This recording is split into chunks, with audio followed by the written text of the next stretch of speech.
juga turut mengundang seluruh pengurus dari partai-partai politik, terutama partai politik yang ada di parlemen, dan tidak hanya partai yang bersatu dalam koalisi perubahan untuk persatuan saja yang diundang, namun juga di luar koalisi partai Golkar dan juga ada dari partai Persatuan Pembangunan atau P3.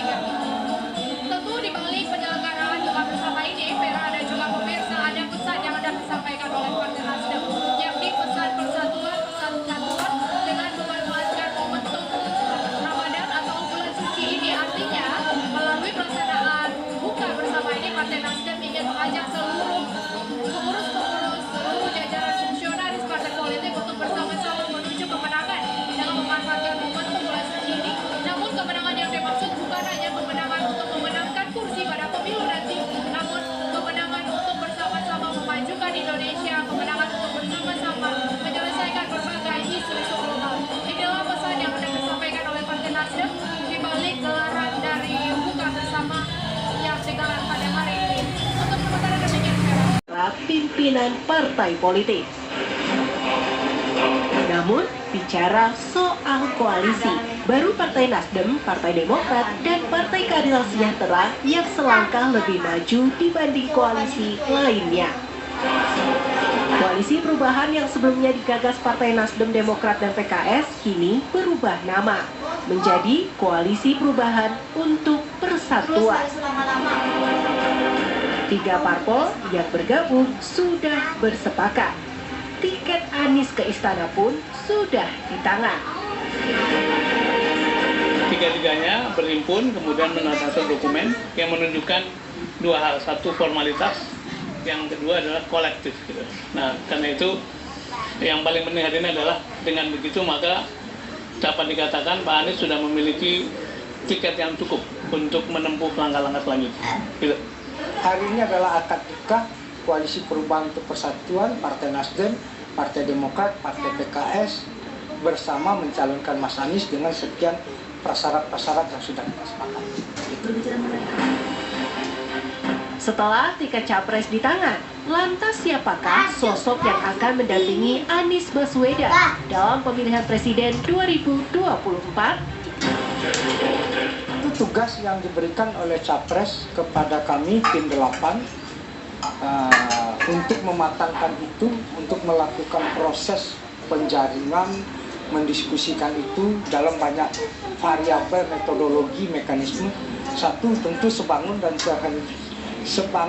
dengan aspirasi publik, siapa yang diinginkan oleh publik. Yang kedua, kami akan sowan, kami akan berkunjung ke tokoh-tokoh agama, tokoh masyarakat, tokoh publik untuk mendapatkan input siapa yang kemudian dikehendaki.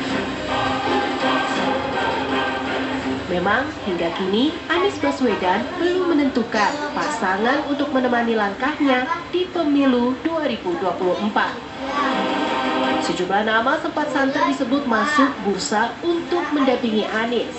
Mulai dari nama Ketua Umum Partai Demokrat Agus Harimurti Yudhoyono (AHY), mantan Gubernur Jawa Barat Ahmad Heriawan, hingga Gubernur Jawa Timur Khofifah Indar Parawansa. Pimpinan partai politik. Namun, bicara soal koalisi, baru Partai Nasdem, Partai Demokrat, dan Partai Keadilan Sejahtera yang selangkah lebih maju dibanding koalisi lainnya. Koalisi perubahan yang sebelumnya digagas Partai Nasdem, Demokrat, dan PKS kini berubah nama menjadi Koalisi Perubahan untuk Persatuan. 3 parpol yang bergabung sudah bersepakat. Tiket Anies ke istana pun sudah di tangan. Tiga-tiganya berhimpun kemudian menandatangani dokumen yang menunjukkan dua hal, satu formalitas, yang kedua adalah kolektif. Gitu. Nah, karena itu yang paling penting hari ini adalah dengan begitu maka dapat dikatakan Pak Anies sudah memiliki tiket yang cukup untuk menempuh langkah-langkah selanjutnya. Gitu. Hari ini adalah akad nikah Koalisi Perubahan untuk Persatuan, Partai Nasdem, Partai Demokrat, Partai PKS bersama mencalonkan Mas Anies dengan sekian prasyarat-prasyarat yang sudah kita sepakati. Setelah tiket capres di tangan, lantas siapakah sosok yang akan mendampingi Anies Baswedan dalam pemilihan presiden 2024? Itu tugas yang diberikan oleh capres kepada kami tim 8 untuk mematangkan itu, untuk melakukan proses penjaringan, mendiskusikan itu dalam banyak variabel metodologi mekanisme. Satu, tentu sebangun dengan aspirasi publik, siapa yang diinginkan oleh publik. Yang kedua, kami akan sowan, kami akan berkunjung ke tokoh-tokoh agama, tokoh masyarakat, tokoh publik untuk mendapatkan input siapa yang kemudian dikehendaki. Memang hingga kini Anies Baswedan belum menentukan pasangan untuk menemani langkahnya di pemilu 2024. Sejumlah nama sempat santer disebut masuk bursa untuk mendampingi Anies. Mulai dari nama Ketua Umum Partai Demokrat Agus Harimurti Yudhoyono (AHY), mantan Gubernur Jawa Barat Ahmad Heriawan, hingga Gubernur Jawa Timur Khofifah Indar Parawansa. Tarian sufi yang saat ini sedang ditampilkan, yakni ada doa bersama dan juga tasyakuran yang dipimpin langsung oleh Imam Besar Masjid Istiqlal, Yai Haji Nasaruddin Umar, dan juga sudah berada di samping Bendahara Umum Partai Nasdem Ahmad Syahrudin. Sejumlah makanan khas Indonesia sebenarnya juga telah disajikan oleh DPP Partai Nasdem untuk para tamu yang hadir untuk menunjukkan bahwa Partai Nasdem komitmen untuk selalu menjunjung Indonesia, menjunjung kebangsaan, termasuk melalui penyelenggaraan buka bersama ini.